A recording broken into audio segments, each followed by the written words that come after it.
Halip ka dito para magamot ko yung sugat mo. Harap! Harap! Okay na po ako.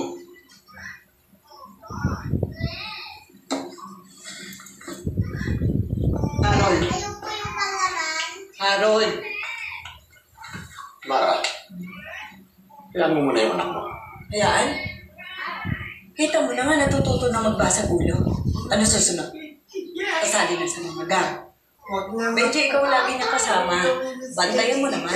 Alam ko ang lahat ng ginagawa ng anak mo, ha? Eh, ikaw, alam mo ba kung pangilang basa ulo niya na yan? Alam mo ba kung bakit siya inaaway, kung bakit siya binubuli? Dahil sa'yo. Dahil sa pagsuporta mo sa mga rebelde. Dahil sa pagiging rebel sympathizer mo.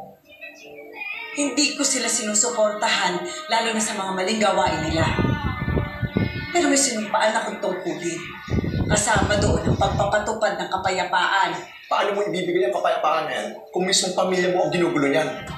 Kung talagang iniisip mo ang kapakanan ng anak mo, Amara, itigil mo na yung laban mo. Anong mundo ang iiwan ko sa anak ko kung gagawin ko yun?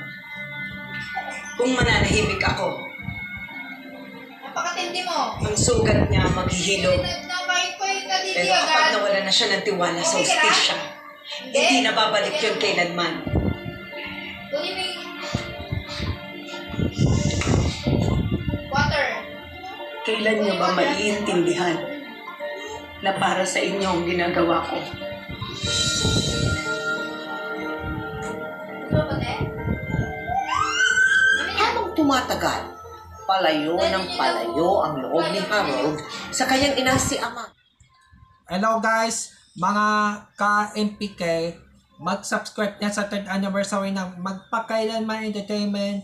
I-click natin yung subscribe channel, i-like sa Facebook page, i-tweet sa Twitter, i-follow lang sa Instagram, at mga social ng mga media accounts. Maraming salamat po mga ka-magpakailanman.